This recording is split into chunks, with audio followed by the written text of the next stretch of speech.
Well, greetings interwebs. If you'll remember a while back, episode 5 of my cooking show, I tried to make potato candy and it was what's commonly known as a disaster. Cut little slices and, well, it's not supposed to be so soggy, but it's, yeah.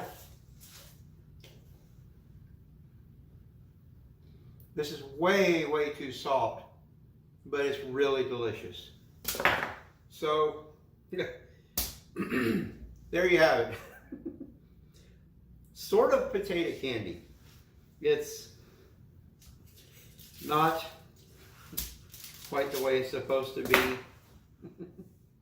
But sometimes in life, things just don't turn out the way we expect or we remember. Tasted good, but it was just a mushy mess. I always said I was going to redeem myself on that one. Well, today's that day. My sister is in from Alabama. She is good at making potato candy. She's made a lot of it. So today we're going to have potato candy part 2, or potato candy Redux. Basically going to do it again. And it's going to be done right this time. So let's follow along, shall we? Okay, so here are ingredients for today. Of course, a potato, which we've already cut up, save you the headaches of having to watch that. Some milk, and yeah, wax paper this time, not aluminum foil. Vanilla extract, butter, creamy peanut butter, 3 boxes of powdered sugar. Probably don't need all of it, but it's good to have too much than not enough. And yeah, this is a thermos jug. What could we possibly use that for? Let's find out. Okay, well, I'm a pothead. Okay, sorry. Okay. So There's anyway. no way we're actually related. Just, it can't be. No, Mom had me tested. Yeah. Anyway. So, here we go with potato candy done the right way.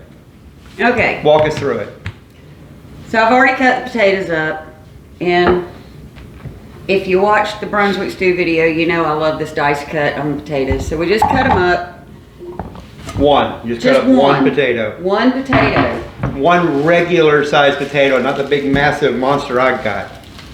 You only need something. The one that I cut up is roughly this size. This is an average normal just potato. An average potato. I guess when I was a little kid watching Mom do it, the potatoes looked much larger because I was a little kid. And then we just put this on to boil. So this is easy peasy. Water and fire. What could go wrong with that? All right, so we're just going to turn this on. Put it on high and let it boil. Of course, we want the potatoes really soft. And I get to break in a brand new, lovely strainer. Yay. Woohoo! Okay, the potatoes are all boiled, and here they are in a bowl. What's next? Okay, the thing about boiling the potatoes, you want them cooked to death because, old school, you're going to mash them. So what we're going to do, just take some butter. You want what's known as a pat. A pat is 1 teaspoon. It's actually marked on the packaging. You see on the side of the package, little lines, that's what it is. That's the marking to tell you how much to use. But of course, this is the South. It is butter. Yeah. If you use a little too much, I won't judge you. Paula Dean will come to your house and give you a high five. Exactly. So we just cut off a pat, roughly. It's just pat. Put it in there.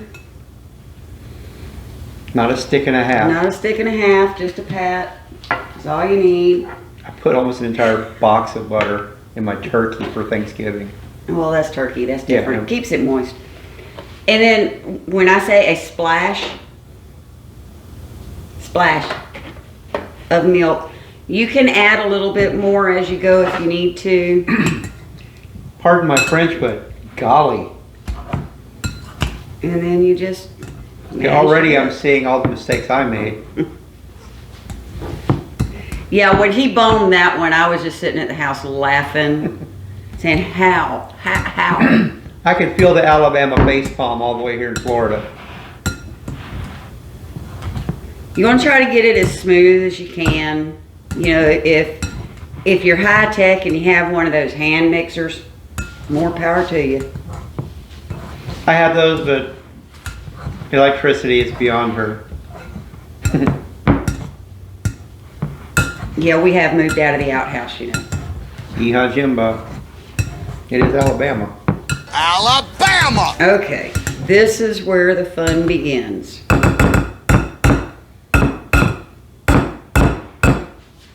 Paper towel, please. Yeah. Not so lovely assistant. Already on. Thank that. you. I'm gonna set this knife over here too. Okay. Like I said, this is where the fun begins. Powdered sugar. Yeah, And if you recall from my failed experiment, as soon as you dump it in, it turns to mush. It turns to liquid. Yeah. Kitchen scissors that are always in the always kitchen. handy. The yellow ones. Start with about half a bag. Now, not quite half a bag, I guess. This is going to, like, instantly turn into soup. Do not panic.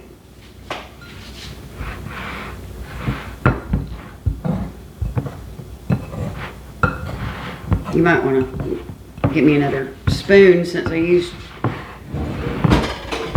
You want to No, I need a spoon.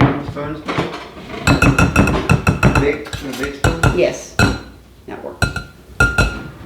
All right, as you can see, this is now kind of getting like liquid. Goopy. Yeah, Yeah, the It gets scientific worse. term is goopy. that's, yeah, there you go. This is what you start with. Don't panic. Just add more sugar. Words to live by. When all else fails, add sugar. And you want to try to do this while the potatoes are still hot, because as they cool, they get harder to stir. So you do kind of want to work fast. You just keep mixing.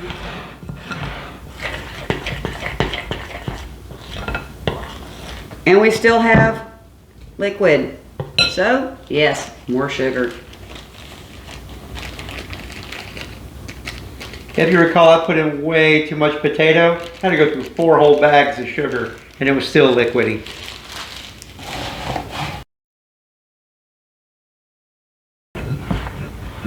And now it's thickening up nicely.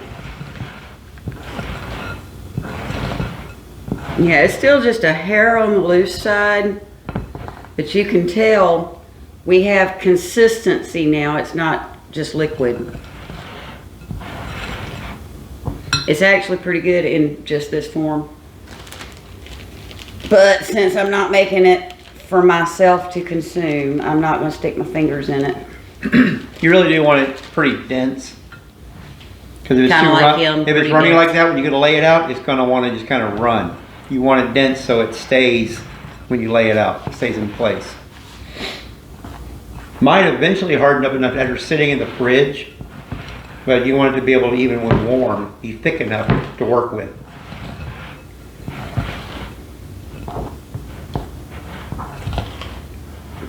You'll notice I did not acknowledge her rather rude comment about my mental capacities.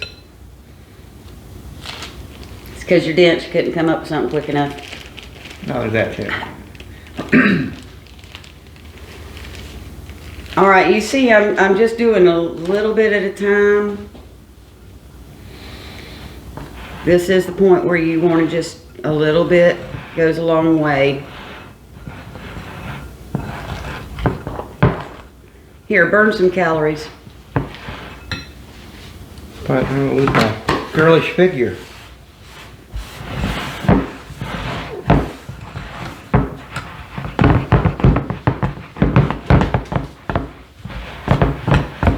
Question, can you tell the difference stirring mine from stirring yours? Shut up. You see the consistency now? Yeah, that's getting to where it's pretty supposed close to where you want it to be. This is, you know, like chunks of potatoes. Yeah, well, that's from the masher. I'm gonna do just a little bit more sugar. Ooh, give me some sugar. When I say a little Ew. bit more, probably 2 tablespoons. Now, if you get it too thick at this point, you can add just another little splash of milk, and that'll help to loosen it up where you can finish stirring it, but it'll still set. Yeah, now it's getting kind of difficult to stir. It's getting good and thick. See, this is turning into Dough. proper dough.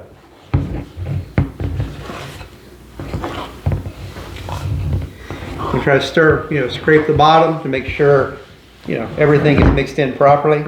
You want it all well incorporated. Yeah. Don't worry about, as he just mentioned, lumps of potatoes. Just adds texture to your candy. There's enough sugar in it, you're not gonna taste just potato.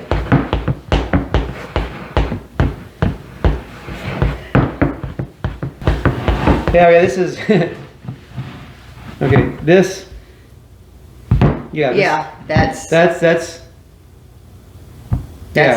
it. That's straight up dough. So the trick is good coverage on the powdered sugar on the wax paper. Make sure. If you have a sifter, it's beautiful. The sifter basically powders it everywhere. Makes it nice and even. Oops. Is that? Yeah. I thought that would do something, but I was wrong. Yeah.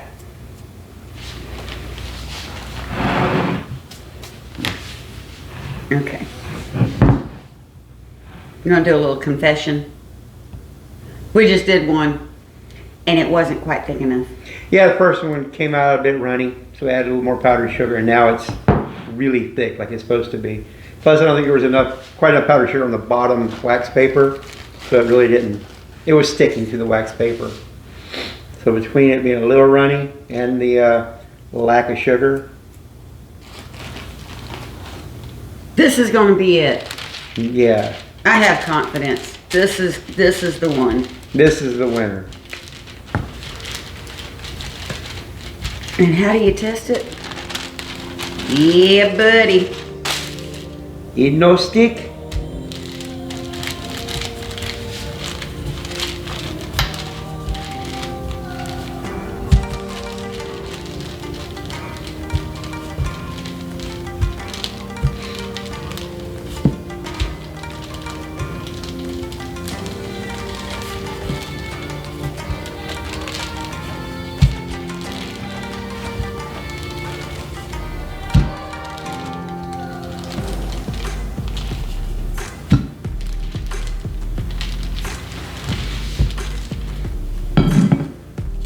Okay.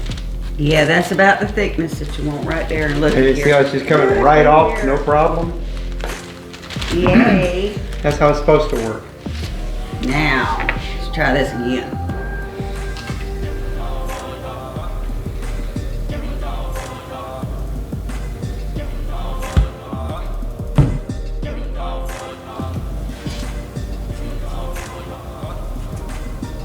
Yeah, you don't want to get too crazy thick with the peanut butter.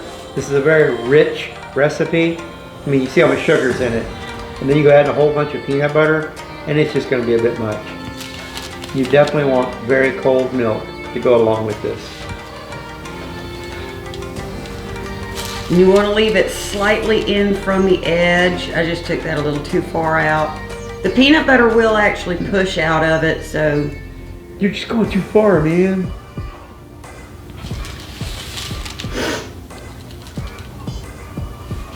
Oh yeah, I feel the air now.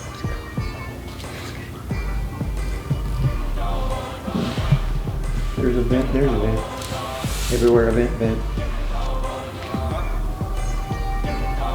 Okay.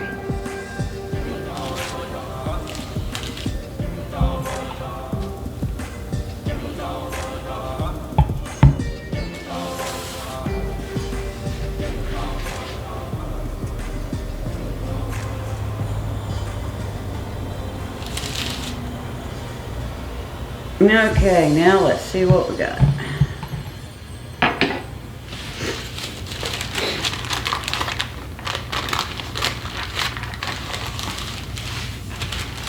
Yeah, boy. This is the way it's supposed to work. Nice. Nice. Nice. Nice. Nice. Like a really sweet peanut butter burrito.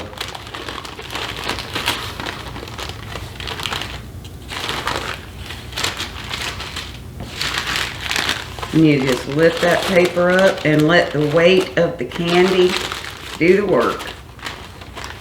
A little bit of patience so you don't tear it.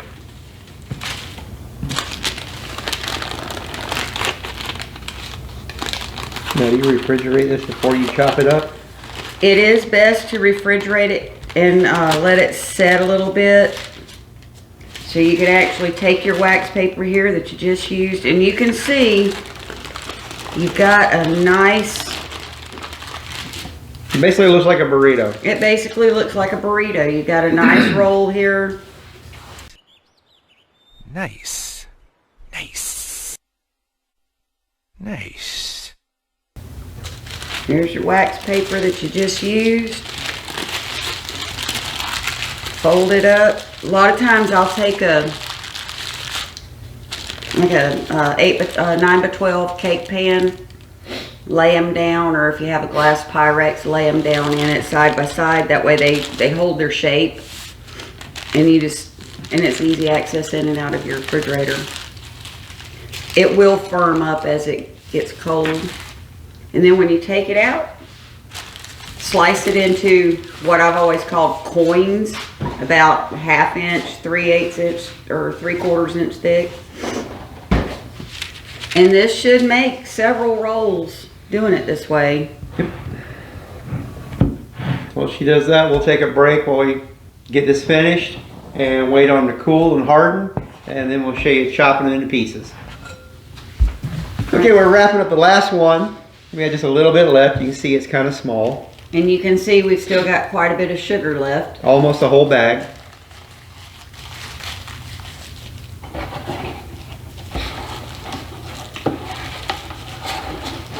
Before the DEA raids the place, I got a big white bag of powdered white something in Florida. White substance in Florida. It's sugar. Don't have a cow, man. All right, and this one, because it was in the bottom of the bowl, it had time to really set and dry. Yeah, so it's perfect consistency. No sugar extra. And yeah, it's not sticking or anything. It is just right. Just the others are in the fridge, settling. This is already set.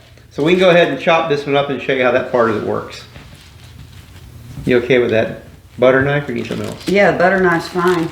It still will cut a little bit better. Yeah, it's still a little bit gooey, but for the purposes of the video, we'll go ahead because you and do can this see now. it's still where I can shape it, so that means it could chill. But when it's finally done and chilled down, it'll be much harder and drier, and you won't be able to shape it. It'll be just what it is. It's gonna take off the little end, which is really good by itself. And what you want to do is just come in and pick a spot. You do not want them, because as Hal has mentioned several times, you do not want to cut it too big. Once it's refrigerated, it's hard, so it's a lot easier to cut. It's a lot easier to cut and hold. This is basically like sushi. Yeah. The way you roll and cut sushi, same thing. You cut it, and that's basically what it looks like. You see it's rolled up, nice and neat. And as they say in Alabama, muy delicioso. Not really, but okay. Or where she's from in North Alabama, they say, I'm not in North Alabama. but you were. No. Oh, No. Where's Opelika? I'm not in Opelika, I'm in Smith Station. Oh, okay. Okay. I am in Smith Station, Alabama. Her and 3 other people. I actually clocked it from my house to the Columbus side of the Chattahoochee River coming into Georgia is 12 miles. I am in what's known as East Central Alabama. Alabama! Anybody in the Army stationed at Fort Benning, you was right there in my neighborhood. So there you go. There you go. There's your geography lesson for the day. If you headed towards Fort Benning, come see me. But anyway, this is how potato candy should look. It'll be a little bit larger also, since this was the last one. We were just about out of potato mix, because these are a little bit smaller. The others that are chilling in the fridge right now, they'll be a little bit larger, and they won't be quite so gooey, but they will be just as delicious. Oh yeah. And you know, if you make it and you're willing to stand there and eat it, it's good. So on that, I say healthy note, but that this is so not healthy. Not healthy. On No. this incredibly unhealthy, delicious note, been seeing you. So it has been sitting overnight in the fridge, just nice and firm. It's easy to cut. You see, it kind of breaks up a bit because it's nice, just like a crust. And you see, when I looks inside, nice layers of peanut butter and the potato candy all mixed together in a nice swirl. You just cut it, and this is how you'd serve it, like so. Or you can just cut it in half and serve it this way. You can see nice peanut butter and the candy on the outside. Candy is kind of, it's not hard, it's like maybe the consistency like a chocolate bar. So there you have it. Potato candy done right.